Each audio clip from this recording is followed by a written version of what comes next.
Hey everyone, I am Sharath. ഇന്ന് നമുക്ക് asset allocation നമ്മുടെ ഇക്വിറ്റി പോർട്ട്ഫോളിയോയിൽ എത്ര ഇമ്പാക്റ്റ് വരുത്തുന്നത് നോക്കാം. ഗോൾഡിന് എത്ര ഇമ്പാക്റ്റ് വരുത്താൻ പറ്റും, ഇപ്പോൾ മാർക്കറ്റ് ക്രാഷ് ആവുന്ന സമയത്ത് ഗോൾഡിന് എന്ത് സംഭവിക്കും, അതൊക്കെ നമുക്ക് ഈ വീഡിയോയിൽ നോക്കാം. അപ്പോൾ വീഡിയോയിൽ പോണതിന് തന്നെ ഈ ചാനലിൽ നമ്മൾ ഇൻവെസ്റ്റ്മെൻറ്റ് പ്ലാനിങ്, അതുപോലെ ഫൈനാൻഷ്യൽ പ്ലാനിങ്, പിന്നെ മ്യൂച്വൽ ഫണ്ടിനെ കുറിച്ചൊക്കെയാണ് വീഡിയോസ് ചെയ്യാറ്. അപ്പോൾ താല്പര്യമുള്ളവരൊക്കെ സബ്സ്ക്രൈബ് ചെയ്തിട്ട് ഒന്ന് കൂടെ കൂടിക്കോ. ഓൾസോ ഇൻവെസ്റ്റ്മെന്റ് റിഗാർഡിംഗ് ഉള്ള ക്വറീസും ക്വസ്റ്റ്യൻസും ഒക്കെ ഉണ്ടെങ്കിൽ ഇപ്പോൾ സ്ക്രീനിൽ കാണുന്ന നമ്പറിൽ ഞങ്ങളെ കോൺടാക്ട് ചെയ്താൽ മതി. അതുപോലെ തന്നെ ഞങ്ങളോടൊപ്പം ചാറ്റ് ചെയ്യാൻ വേണ്ടിയിട്ട് ഒരു വാട്സപ്പ് ലിങ്ക് ഞാൻ ഡിസ്ക്രിപ്ഷനിൽ ആഡ് ചെയ്തിട്ടുണ്ട്, ആ വഴി കോൺടാക്ട് ചെയ്യാം. അപ്പോൾ ഇനി ബാക്ക് ടു വീഡിയോ. അപ്പോൾ നമുക്ക് ഗോൾഡിൻ്റെ അലോക്കേഷൻസ് നോക്കാം. അപ്പോൾ നമ്മുടെ പോർട്ട്ഫോളിയോ ഗോൾഡും കൂടി ഇൻട്രൊഡ്യൂസ് ചെയ്യുമ്പോൾ നമുക്ക് എന്തൊക്കെ വ്യത്യാസം വരുന്നു എന്ന് നോക്കാം. അപ്പോൾ ഞാൻ ഇവിടെ കൺസിഡർ ചെയ്ത ബേസിക് കണ്ടീഷൻസ് പറയുവാണെങ്കിൽ ഇതാണ്. SIP എമൗണ്ട് 5,000 റുപ്പീസ്, അത് ഫ്രീക്വൻസി മന്ത്ലി, പീരീഡ് എന്ന് പറയുന്ന ഒന്ന് ലോങ് ടേം പീരീഡും കൺസിഡർ ചെയ്തിട്ടുണ്ട്, അതുപോലെ ഒരു ഷോർട്ട് ടേം പീരീഡും കൺസിഡർ ചെയ്തിട്ടുണ്ട്. പിന്നെ കമ്പാരിസൺ ചെയ്യുന്നതെന്ന് വെച്ചാൽ ഒന്നിൽ small cap, total small cap fund 100% small ക്യാപ്പിൽ ഡെപ്പോസിറ്റ് ചെയ്യുക. സെക്കൻഡ് കണ്ടീഷൻ 80-20%, ലൈക്ക് 20% ഗോൾഡിലും 80% സ്മോൾ ക്യാപ്പിലും. സോ നമ്മൾ ആദ്യത്തെ പോർട്ട്ഫോളിയോൻ്റെ റിട്ടേൺ നോക്കുന്ന സമയത്ത് 100% സ്മോൾ ക്യാപ്പിൽ ഇട്ടതിൻ്റെ റിട്ടേൺസ് നോക്കുമ്പോൾ നമുക്ക് നല്ല രീതിക്കുള്ള XIRR വാല്യൂ വന്നിട്ടുണ്ട്. ലൈക്ക് 9.3 ലാഖിൻ്റെ 3.8 ലാഖ് ഇൻവെസ്റ്റ് ചെയ്തിട്ട് നമുക്ക് ഓൾമോസ്റ്റ് 10 ലാഖിൻ്റെ അടുത്തുള്ള റിട്ടേൺസ് കിട്ടിയിട്ടുണ്ട്. അതുപോലെ നമ്മൾ സെക്കൻഡ് കേസ് കൺസിഡർ ചെയ്യാന്ന് വെച്ചാൽ ഇത് സെക്കൻഡ് കേസിൽ നമ്മൾ 80% സ്മോൾ ക്യാപ്പിലും 20% ഗോൾഡിലുമാണ് SIP ചെയ്തത്.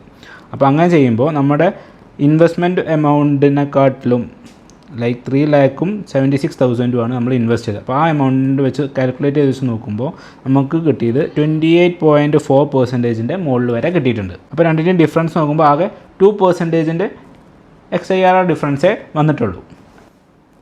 അപ്പോൾ ഇതിൽ ഗോൾഡിൻ്റെ ഇമ്പാക്റ്റ് നോക്കുകയാണെങ്കിൽ XIRRനെ അതിൽ സ്റ്റേബിളായിട്ട് മെയിൻറ്റെയിൻ ചെയ്തിട്ടുണ്ട്.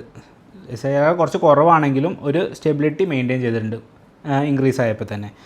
അതുപോലെ ഇനി നമുക്ക് ഷോർട്ട് ടേമിൻ്റെ കണ്ടീഷൻസ് നോക്കാം. ഷോർട്ട് ടേം എന്ന് പറയുന്നത് September 24 to March 2025. അങ്ങനത്തെ കണ്ടീഷനിൽ സെയിം കേസ് 100% സ്മോൾ ക്യാപ്പിൽ ഇൻവെസ്റ്റ് ചെയ്തപ്പോൾ നമുക്ക് നെഗറ്റീവ് വന്നു. എന്ന് വെച്ചാൽ മാർക്കറ്റ് ഡൗൺ ട്രെൻഡിലോട്ടാണ് പോയത്. അപ്പോൾ നമുക്ക് XIRRൻ്റെ വാല്യൂ പറയുന്നത് -44% ആണ് വന്നിരിക്കുന്നത്. സെക്കൻഡ് കേസ് എടുക്കുമ്പോൾ 80% സ്മോൾ ക്യാപ്പിലും 20% ഗോൾഡിലും ഇൻവെസ്റ്റ് ചെയ്തപ്പോൾ നമ്മുടെ പോർട്ട്ഫോളിയോൻ്റെ വാല്യൂ ഓൾമോസ്റ്റ് 40,000 വന്നിരിക്കുന്നത്. അപ്പോൾ അതിൻ്റെ XIRR എന്ന് പറയുന്നത് -31% ആണ്. സോ നമ്മൾ ഈ ഷോർട്ട് ടേം ഈ സ്മോൾ ക്യാപ്പ് SIPയിൽ മാത്രം കൊടുത്ത് വെച്ച് കമ്പയർ ചെയ്യുന്ന സമയത്ത് ഇവിടെ കുറവാണ് നമുക്ക് വരുന്ന ലോസ്. സോ ഗോൾഡിൽ ഇൻവെസ്റ്റ് ചെയ്യുന്നത് ബെറ്റർ ആണെന്ന് തോന്നാനുള്ളൊരു കാരണം ഇതാണ്. അപ്പോൾ ഇതിലത്തെ കൺക്ലൂഷൻ നമ്മൾ നോക്കുകയാണെങ്കിൽ നമുക്ക് എന്താ മനസ്സിലായെന്ന് വെച്ചാൽ സ്മോൾ ക്യാപ്പ് ഹൈലി വോളട്ടൈലാണ്. ലൈക്ക് നല്ല റിട്ടേൺസ് വന്നാൽ നമുക്ക് നല്ല രീതിക്കുള്ള പ്രോഫിറ്റ് ജനറേറ്റ് ചെയ്യാൻ പറ്റും. ബട്ട് കുറച്ച് കുറഞ്ഞ ലൈക്ക് മാർക്കറ്റ് ക്രാഷ് വരുവാണെങ്കിൽ നമുക്ക് നല്ല രീതിക്ക് ലോസ് മേക്കിങ്ങുമാണ് സ്മോൾ ക്യാപ്പ്. പക്ഷേ നമ്മൾ 20% ഗോൾഡ് അതിലോട്ട് ആഡ് ചെയ്യുവാണെങ്കിൽ, ലൈക്ക് സ്പ്ലിറ്റ് ചെയ്തിടുവാണെങ്കിൽ നമുക്ക് സിഗ്നിഫിക്കൻ്റ് ആയിട്ട് നമ്മുടെ റിസ്ക് റെഡ്യൂസ് ചെയ്യാൻ പറ്റും. അപ്പോൾ ഗോൾഡ് നമ്മൾ കൺസിഡർ ചെയ്യുമ്പോൾ നമുക്ക് ഡീസൻ്റ് ആയിട്ടുള്ള ലോങ് ടേം റിട്ടേണും ജനറേറ്റ് ചെയ്യാൻ പറ്റും. അതുപോലെ തന്നെ റിസ്ക് റെഡ്യൂസ് ചെയ്യാനും പറ്റും. ഇപ്പോൾ നിങ്ങൾക്ക് മനസ്സിലായിട്ട് കാണും നമ്മുടെ പോർട്ട്ഫോളിയോയിൽ ഗോൾഡ് കൊണ്ടുവരുന്ന ഇമ്പാക്റ്റ് എങ്ങനെയൊക്കെയാണ്.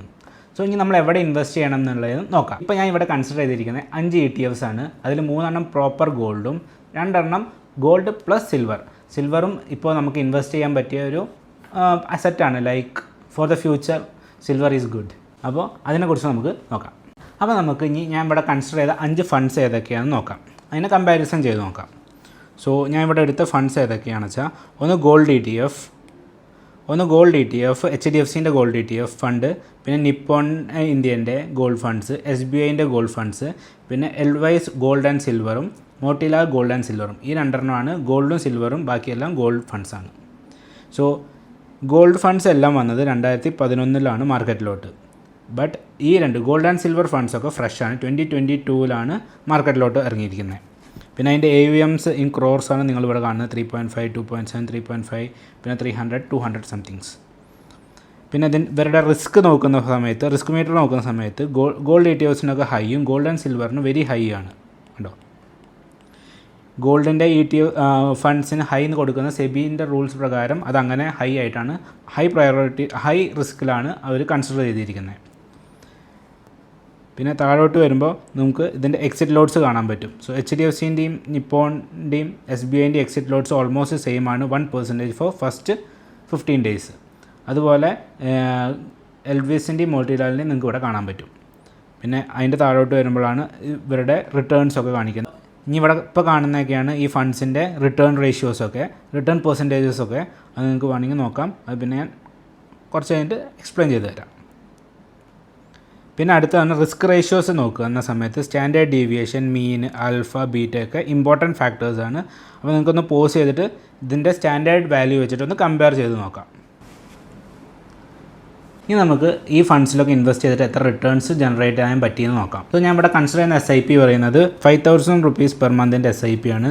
സ്റ്റാർട്ടിംഗ് ഡേറ്റ് 2022 ഓഗസ്റ്റ് മുതൽ ടിൽ മെയ് 2025. ഞാൻ 2022 കൺസിഡർ ചെയ്ത് എന്താണെന്ന് വെച്ചാൽ ഈ gold and silver ETF available ആവുന്നത് 2022 മുതലാണ്. അതുകൊണ്ടാണ്. സോ ഈ ടൈം സ്പാനിൽ എനിക്ക് ഇൻവെസ്റ്റ്മെൻറ്റ് എമൗണ്ട് എന്ന് പറയുന്നത് 1.5 ലക്ഷം രൂപയാണ് ഇൻവെസ്റ്റ് ചെയ്യാൻ പറ്റിയത്.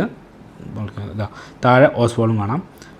അപ്പോൾ അതിൻ്റെ XRR വാല്യൂ നോക്കുന്ന സമയത്ത് ഓൾമോസ്റ്റ് 23%-ൻ്റെയും 30%-ൻ്റെയും ഇടയിലാണ് നിൽക്കുന്നത്. അപ്പോൾ ഗോൾഡ് ഫണ്ട്സിൻ്റെ മാത്രം നോക്കുന്ന സമയത്ത് ഓൾമോസ്റ്റ് 30% XIRR കാണിക്കുന്നുണ്ട്.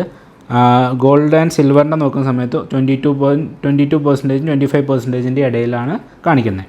ഇനി അടുത്തത് ഞാൻ ഗോൾഡിൽ ഇൻവെസ്റ്റ് ചെയ്തിട്ടുണ്ടെങ്കിൽ 2011 മുതൽ ഗോൾഡിൽ ഇൻവെസ്റ്റ് ചെയ്തിട്ടുണ്ടെങ്കിൽ നമുക്ക് എത്ര റിട്ടേൺസ് ജനറേറ്റ് ചെയ്തിട്ടുണ്ട്, അതിൻ്റെ XIRR ഒക്കെ എങ്ങനെയാണെന്ന് നോക്കാം. അപ്പോൾ ഇവിടെ നമുക്ക് വന്ന HDFC, നിപ്പോൺ, SBIൻ്റെ ഫണ്ട്സ് ഇതവിടെ നമ്മൾ കൺസിഡർ ചെയ്തിട്ടുണ്ട്. അപ്പോൾ അതിൽ നമ്മൾ ഇൻവെസ്റ്റ്മെൻറ്റ് എമൗണ്ട് പറയുന്നത് 8 lakhs ആണ്. ലൈക്ക് 5,000 SIP വെച്ചിട്ട് 2012 സ്റ്റാർട്ടാക്കി 2025 വരെ ഉള്ളത് വെച്ച് നോക്കുന്നു. അപ്പോൾ അതിൽ നമുക്ക് വന്ന റിട്ടേൺസ് നോക്കുന്ന സമയത്ത് XIRR വാല്യൂ നോക്കുമ്പോൾ കണ്ടോ ഓൺലി 11.18%. ലൈക്ക് 11ൻ്റെ അടുത്താണ് എല്ലാ XIRR വാല്യൂ. ആനുവൽ റിട്ടേൺസ് നോക്കുമ്പോൾ അത് കുറവാണ് നമുക്ക് തോന്നുന്നത്. ലൈക്ക് 11% അല്ലേ വരുന്നുള്ളൂ. അപ്പോൾ ഇനി നമുക്ക് ഇപ്പോൾ നമ്മൾ ഡിസ്കസ് ചെയ്ത ഫണ്ട്സിൻ്റെ ഒക്കെ ട്രേഡിംഗ് റിട്ടേൺസ് നോക്കാം. സോ ഫസ്റ്റ് ഈ മുകളിലുള്ളത് ഗോൾഡിൻ്റെ ഫണ്ട്സാണ്, ഗോൾഡ് ഓൺലി ഫണ്ട്സാണ്. താഴെയുള്ളത് ഗോൾഡും സിൽവറിൻ്റെയും ഫണ്ട്സാണ്. സോ ഇവരുടെ 1 ഇയറിന് 2 ഇയറിന് റിട്ടേൺസ് നോക്കുന്ന സമയത്ത് നല്ല രീതിക്ക് അവർ റിട്ടേൺസ് ജനറേറ്റ് ചെയ്തിട്ടുണ്ട്. ലൈക്ക് ഓൾമോസ്റ്റ് സിമിലർ റിട്ടേൺസ് ആണ്. 30%, 1 ഇയർ ആകുമ്പോൾ 30% റിട്ടേൺസും 2 ഇയർ ആകുമ്പോൾ 20% റിട്ടേൺസും. ബട്ട് നമ്മൾ ഇയർ കൂടി പോകുന്ന സമയത്ത് ഇതിൻ്റെ XIRR value like return percentage, annual returns കുറഞ്ഞു വന്നിട്ട് ഓൾമോസ്റ്റ് 11% വരെ കുറയുന്നുണ്ട്. സോ ഇതിൽ നിന്ന് നമുക്ക് മനസ്സിലായത് ഗോൾഡ് ഓൺലി ഇൻവെസ്റ്റ്മെൻറ്റ്സ് നമുക്ക് പ്രിഫറബിൾ അല്ല. ലൈക്ക് അത്ര രീതിക്കുള്ള റിട്ടേൺസ് ജനറേറ്റ് ചെയ്യാൻ പറ്റുന്നില്ല. പക്ഷേ അത് സപ്പോർട്ടീവായിട്ട് ലൈക്ക് മാർക്കറ്റ് ക്രാഷിലൊക്കെ നമുക്ക് കോപ്പപ്പ് ചെയ്തിട്ട് നമ്മുടെ ലോസ് മെയിൻറ്റെയിൻ ചെയ്യാൻ വേണ്ടിയിട്ട്, ലോസ് കുറയ്ക്കാൻ വേണ്ടിയിട്ടൊക്കെ നമുക്ക് ഗോൾഡിൽ ഇൻവെസ്റ്റ് ചെയ്യാൻ പറ്റും. അപ്പോൾ ഗോൾഡ് ഡീറ്റെയിൽസിനെ കുറിച്ച് നിങ്ങൾക്ക് ഐഡിയ കിട്ടിയെന്ന് വിചാരിക്കുന്നു. ഇനി നിങ്ങൾക്ക് വല്ല ക്യൂറീസോ ക്വസ്റ്റ്യൻസോ ഒക്കെ ഉണ്ടെങ്കിൽ ഞങ്ങളെ കോൺടാക്ട് ചെയ്യാം. ഇപ്പോൾ സ്ക്രീനിലെ നമ്പർ കാണുന്നുണ്ടാവും. അതുപോലെ തന്നെ വാട്സപ്പ് ലിങ്ക്, ചാറ്റ് ലിങ്ക് ഡിസ്ക്രിപ്ഷനിൽ കിടപ്പുണ്ട്. So stay tuned for future financial related videos. Bye.